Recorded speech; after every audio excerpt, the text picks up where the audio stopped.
There we go. Patron comments. We ask that patrons speak from the podium, state your first and last name. The board will not engage in questions or comments. All comments are to be directed to the board president. You have 3 minutes to speak. We have no one tonight. All right. Next up would be the approval of minutes. We all have the meeting minutes from the October 8th meeting, also the executive sessions of October 24th and November 7th. Any further discussion on those minutes? If not, do we have a motion? I make a motion that we go ahead and approve the minutes as presented. I'll second. And the vote, please. Mr. Archibald?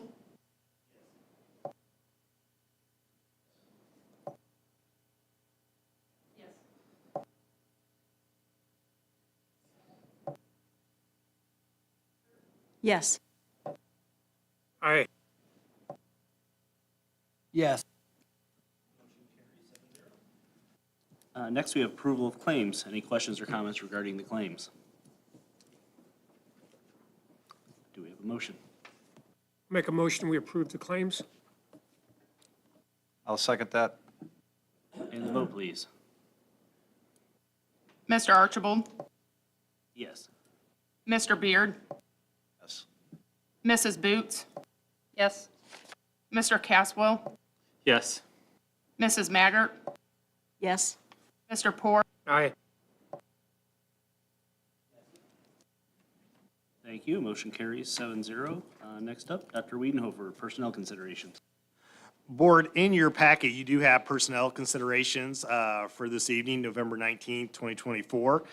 In your packet, you will see retirements, appointments, pretty short list for this month. So I ask that you approve as presented. Do we have a motion? Make a motion to approve. I second. And the vote, please. Mr. Archibald? Yes. Mr. Beard? Yes. Mrs. Boots? Yes. Mr. Caswell? Yes. Mrs. Maggart? Aye. Mr. Ridenhour? Yes. All right, thank you. New business, we have Trine Memorandum of Understanding. Dr. Raylu. So, Board, in your packet, you have an MOU with Trine. This is through their Innovation One Center. Our advanced manufacturing pathway is training students to be able to complete SACA certifications, which are industry credentials that will help them advance more quickly in the workplace. Trine is our partner for that. They help provide equipment that we do not have. They bring that over when students need to learn hands-on on that. They also have an instructor there who is gold certified in all of the certifications we're offering. In order to administer a gold certification to a student, you have to hold that gold certification yourself. So we are contracting with Trine through this MOU for their instructor to come to the high school to administer those assessments. In addition, that instructor is going with our students and our instructor to do industry tours, working in the classroom, providing feedback, helping students actually with their curriculum. So we've found an outstanding partnership with their new instructor and definitely recommend that you approve that MOU. Are there other levels other than gold? Is it gold or nothing? So silver is the first level. Silver is the book kind of assessment. Gold is where you demonstrate the same learning all hands-on on the So equipment. I don't want a silver, I want a gold. You want a gold, Gotcha, all right. but we'll be happy with the silvers.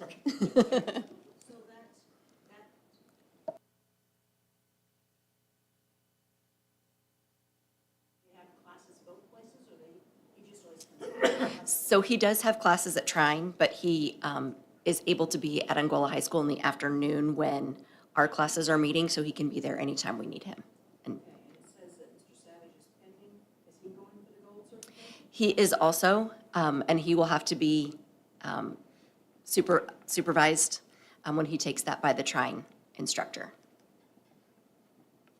And our hope is that eventually Mr. Savage also earns all of those golds, and then he'll be able to do that assessing himself. It's a matter of just studying, so working through the curriculum, getting familiar with all of the hands-on requirements and taking the assessment. But he's doing that while also teaching. So we're hoping by the end of the year, he will hold all of those.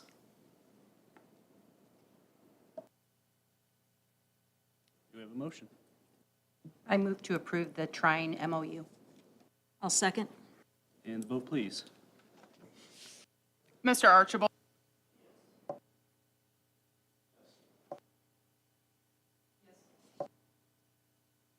Yes. Mrs. Maggart? Yes. Mr. Poor? Thank you. Motion carries. Next, we have the MOU for School Resource Officer, Dr. Wiedenhofer. Board, in your packet, you do have a memorandum of understanding for our school resource officer partner agreement with the Steuben County Sheriff's Department, and that's Sheriff R.J. Robinson. This is the very same MOU that we have used last year and previously with our SROs. I wanted to put that in your packet. Nothing in this memorandum of understanding will change other than our dates that we'll put in that he will bring this to you on a yearly basis. I think it's important that you have it in front of you, but it entails really kind of what those duties and responsibilities are set forth, both for the Sheriff's Department, but also for MSD. So our SRO will not change. We're extremely happy with Officer Bill Lanou, who's with us. This will be year 3, I think, or 2? 2? This will be 3.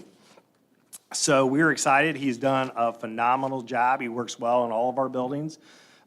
In December, we'll bring you the memorandum of understanding with the city of Angola that we'll do with those folks. So I wanted to bring them to you one at a time so that you can kind of see. Our dollar amounts do not change what we're paying. So we partner with the county. They pay a portion and then we pay a portion. And those are outlined in this agreement. So I am requesting that you approve this as presented with the, the minor changes of start dates and those kinds of things. But I wanted to keep it in there and just show you what we've done in the past. Do we have a motion? I go ahead and make a motion that we approve the MOU with the Steuben County Sheriff's Department.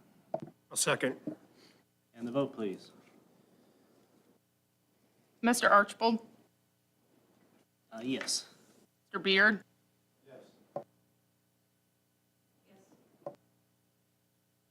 Yes. Mrs. Maggart? Yes. Mr. Poor? Yes.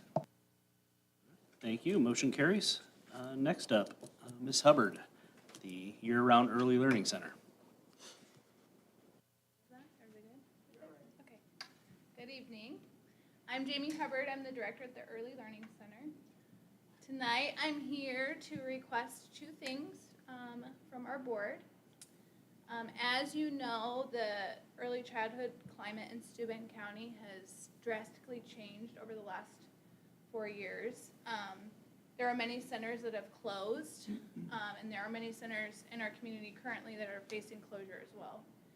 We're lucky that we have a really wonderful program that is sustainable, but with those recent changes, some of our families have requested that we open up services to their toddlers. And so tonight, I'll talk a little bit about that request for those 2 new classrooms that we're hoping to open up for 1.5 to 2.5-year-olds. We're also seeking approval for break coverage for families. So as you know, the world still continues when there's spring break, Christmas break, fall break. And so this will just give us flexibility in our calendar to be able to offer break coverage for families that need it. Currently, we have a successful primary program that serves children 3 to 5. We started out at the Early Learning Center with, I think, 40 kids and 7 teachers. We currently serve 130 kids and we have 25 teachers. So exponential growth over the last 4 school years. So as I talked about, our ELC families have requested that we serve younger children. This will be a self-sustaining and comparable to other programs in the area as far as rates are concerned. So it would be between $175 and $225 a week, which is comparable to other programs. And then what's really exciting about this opportunity is we are UMSI accredited, which is the United Montessori Schools of Indiana. And it's basically just putting the stamp of approval for our Montessori curriculum that we use in our classrooms.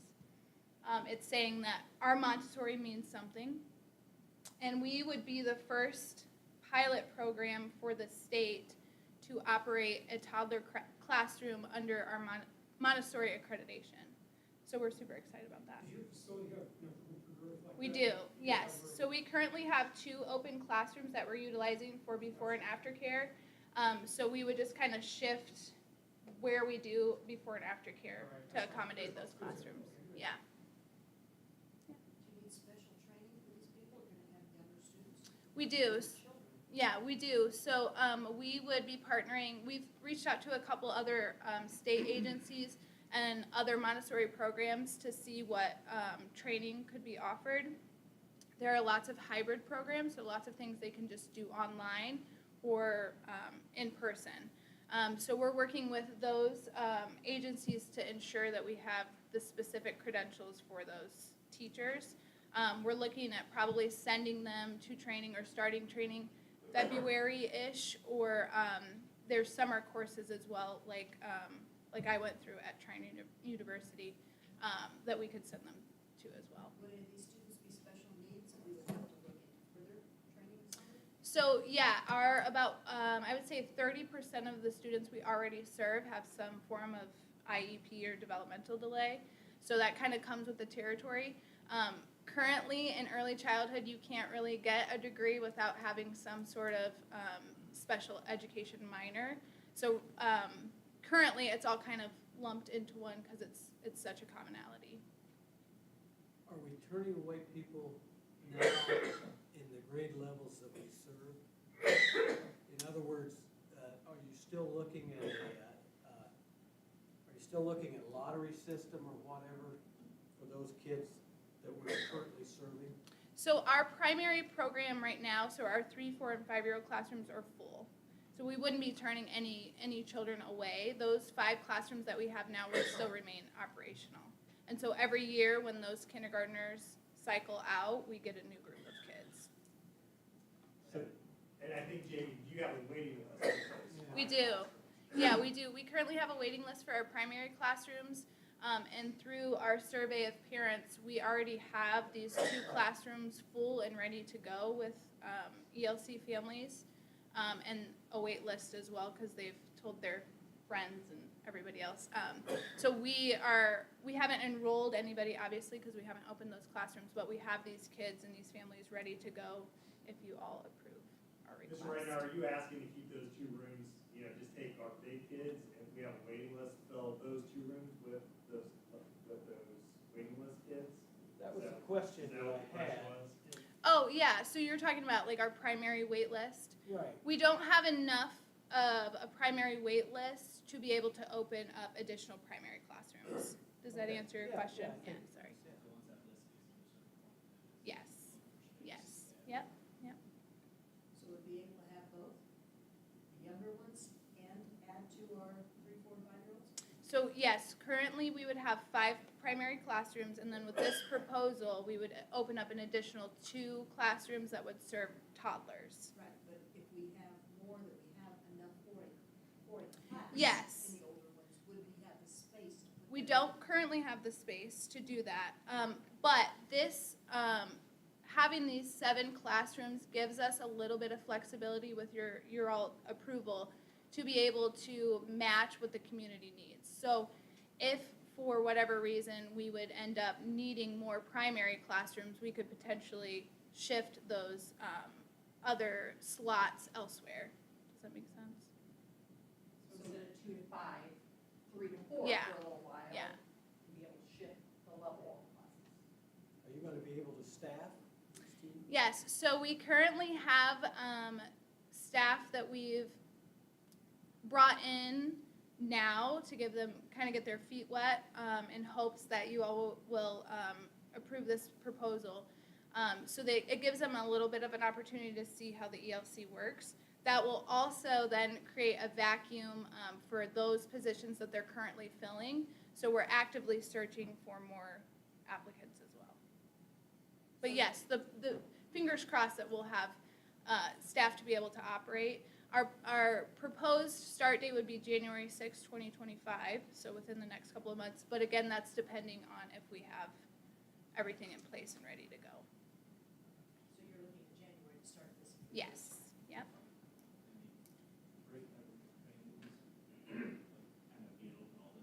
Yeah, so you all approved our wonderful summer program. That was a huge success. It brought many, many families to our program, something I think that they were craving and needing. But yes, the break schedule calendar just gives us, as the ELC staff, flexibility to have staff work during that time and offer that to families if they need it, because as you all know, they still have to work over spring break or fall break or. And I think too, Jamie, we talked about it's a year-round program, so being able to offer some of our seasonal people who work 2 or 3 jobs to really solidify them and just have them work one job with us year-round. So we're really trying to grow that program. And I will say Director Hubbard is absolutely right. Every time you turn around, there's a daycare that's just going down. So she has done a very good job of filling in those gaps and, accommodating needs. And we've heard this from parents. We need a year-round program, and because we just can't take off work all the time. So we're also trying to fix that business community and putting labor into the market too. So I applaud her efforts. I know she's worked hard with Dr. Penrod and Dr. Relu. Number one, making sure that budget can be self-sustainable, because that's first and foremost.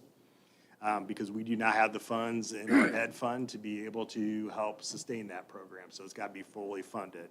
And then Dr. Relu has done a great job on the curriculum aspect and doing some of those things. And Jamie herself has been busy kind of hiring. So if you look in your board packet, 8 people from your program went to the board tonight for approval. So we're preparing to move in that direction, and we're hoping that you'll approve that request, because I think it's something great that can really help our community. They are not. That was a one-time shot.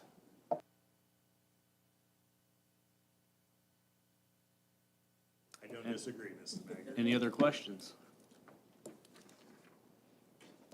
Do we have a motion? Make a motion, we approve the expansion of the Early Learning Center program. I'll second that. And the vote, please. Mr. Archibald, Yes. Mr. Beard, Yes. Mrs. Boots, Yes. Mr. Caswell, Yes.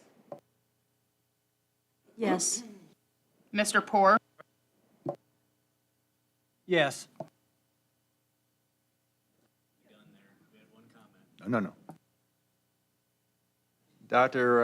Wiedenhofer and Dr. Relu, I hope you champion this at the chamber meeting to point out to them what you're doing with this program, and give the mayor something to sell with the city and the county. Well, it's interesting, Dr. Relu and I will be meeting with the chamber as our annual State of the School address. We typically call it on the 26th, so that's coming right around the corner. We'll be at Sutton's, as we are since the first time that I've been here. So it's a great opportunity for us to show all the great things that we're doing, and we have a nice slideshow ready to go with lots of great information. So absolutely. Didn't I just see in the paper?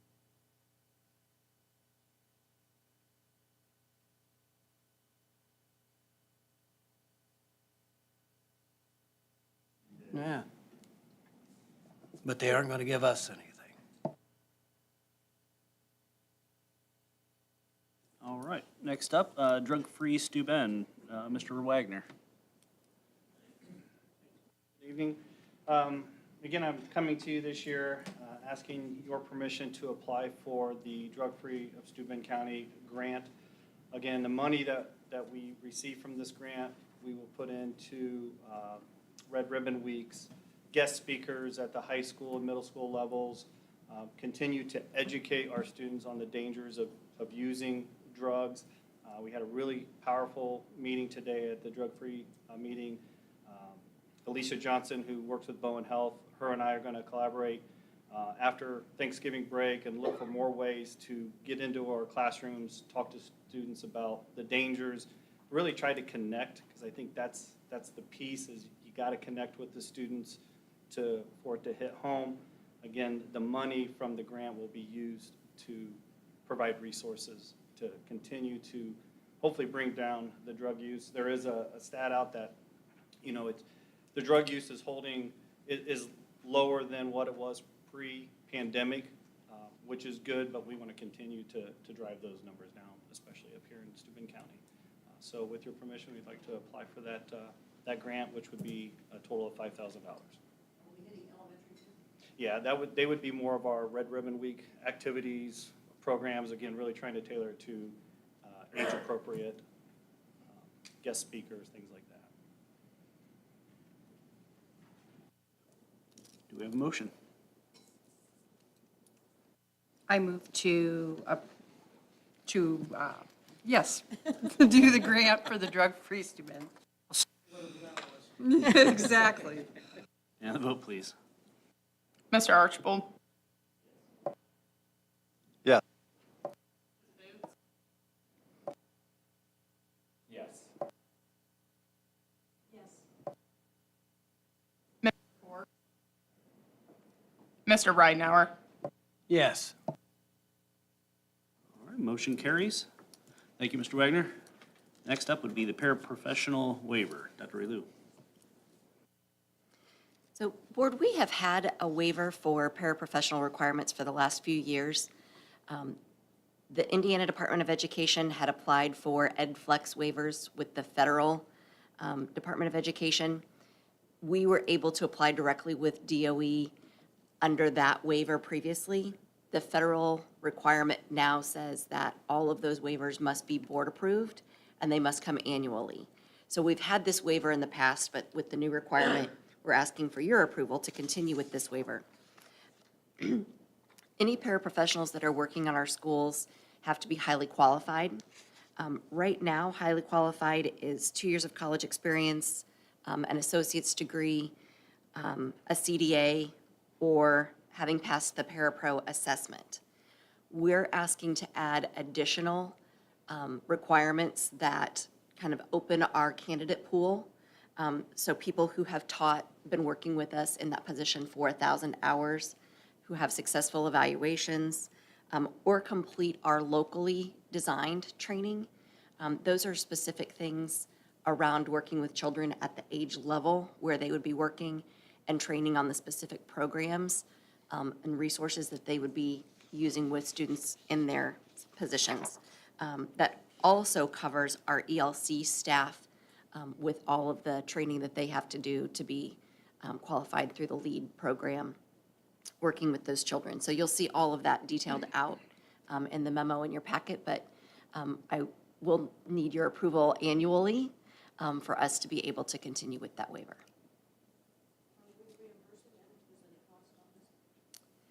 So Kathy Barr brought a grant in the fall that does include the cost of the Parapro assessment. There are modules that they can take to complete training to be successful there. That's included here, and her grant also covers the cost of taking that exam. So right now, there's no cost for people, and all of the things that are listed as district requirements are provided to them at no cost. Do we have a motion? I move that we approve the paraprofessional waiver. I'll second. And the vote, please. Mr. Archibald? Yes. Mr. Beard? Yes. Mrs. Boots? Yes. Mr. Caswell? Yes. Mrs. Maggart? Mr. Poor? Aye. Mr. Ridenhour? Yes. Thank you. Motion carries. Next up, we have a revised school calendar for the 25-26 school year. Dr. Wienover. Board, in your packet, you do have a revised school calendar, and as all of you know, we usually put our school calendars out about 3 years in advance. Parents like that to be able to look at graduation and know when spring break and be able to plan through our calendars on certain events. Our teachers just came off a 5-day fall break, and if you remember right, next year, our fall break would have been just 3 days, not 5 days.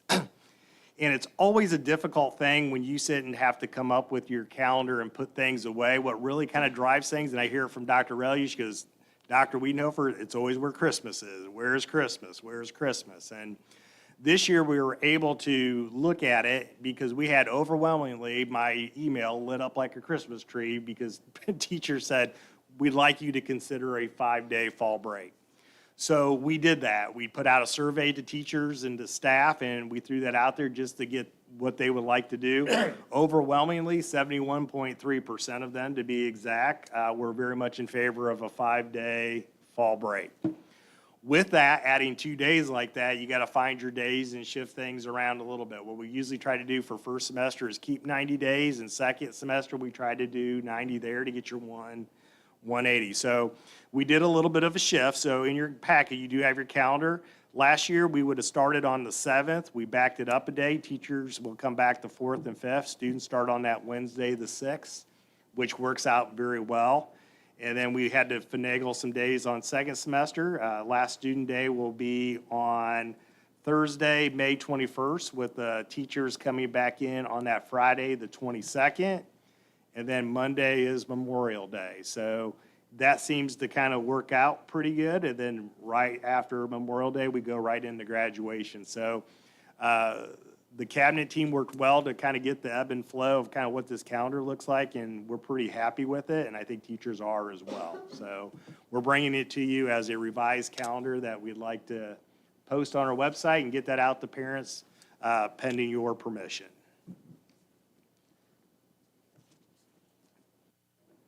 Any motion? Make a motion to approve the calendar. I'll second. And the vote, please. Mr. Archibald? Mr. Beard? Yes. Mrs. Boots? Yes. Mrs. Maggart? Yes. Mr. Poor? Aye. Mr. Ridenhour? Yes. Motion carries. Thank you. Future meetings. All meetings are conducted at 6 p.m. here in the McCutcheon Administrator Center boardroom, unless otherwise noted. December 10th is the next regular meeting, and January 14th is our regular meeting and reorganization meeting. Superintendent's report. Board, I got to tell you, it has been a fun couple of weeks with everything that we have going around in the district. It has been a lot of travel, but a lot of firsts. First of all, congratulations to the Angola Marching Hornets for another terrific finish at state. This year, they finished 10th. This is my 4th year in the district. Since Bob Myers has been there, 4 straight years of going down to state finals. So we are super excited. Nothing gets me excited when you take fire trucks and police cars and bus honking and go around that circle about 5-6 times. It is fantastic to watch people come out. Also, congratulations to the first time ever our volleyball team on their state runner-up finish. They were down at Ball State a couple weeks ago. What an outstanding run that the girls had. You could tell they were worn out by the end of the night, that they played their hearts out. If you stop at the high school, you'll see lots and lots of hardware. And if you've ever held up one of those state or semi-state trophies, they are good size. So we appreciate our coaches and our school and our community for rallying behind our teams as we got out the state and did some of those things, so we appreciate them. Also, again, our boys cross-country team, we had 3 boys who went down to Terre Haute and competed down there and did a fantastic job. It's a long haul to get down there to Terre Haute and get yourself around and then get on the course and run. So those kids did a great job.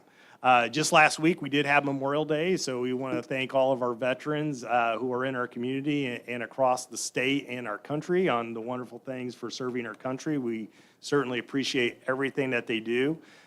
We got a chance to highlight and honor them at the middle school, so Mrs. Irwin and Mr. Boer put on a great performance along with the teachers and the kids, which was phenomenal, and even P. Lake put one on.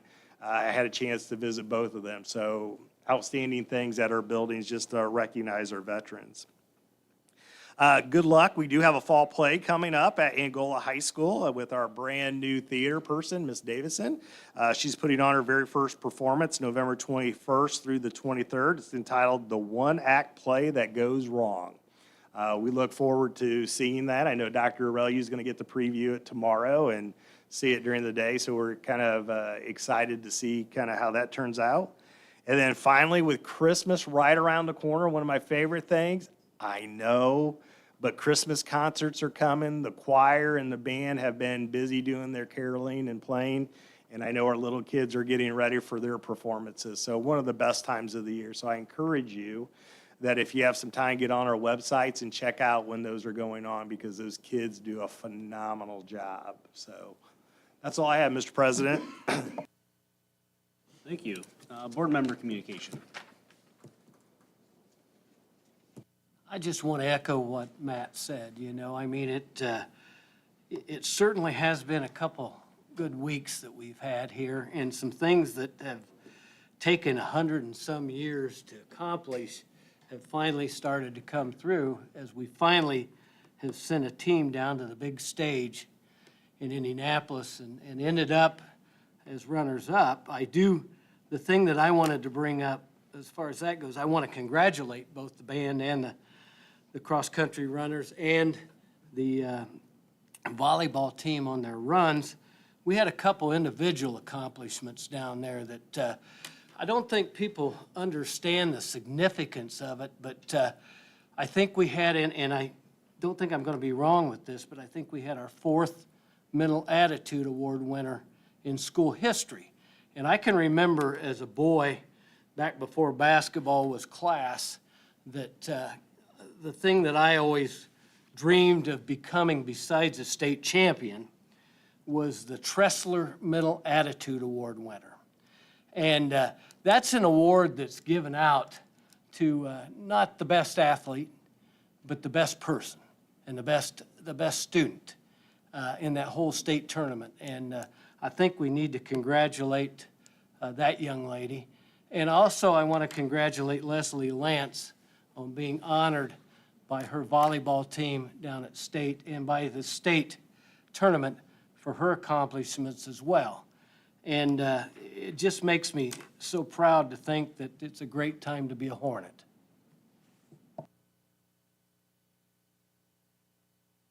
Any other comments?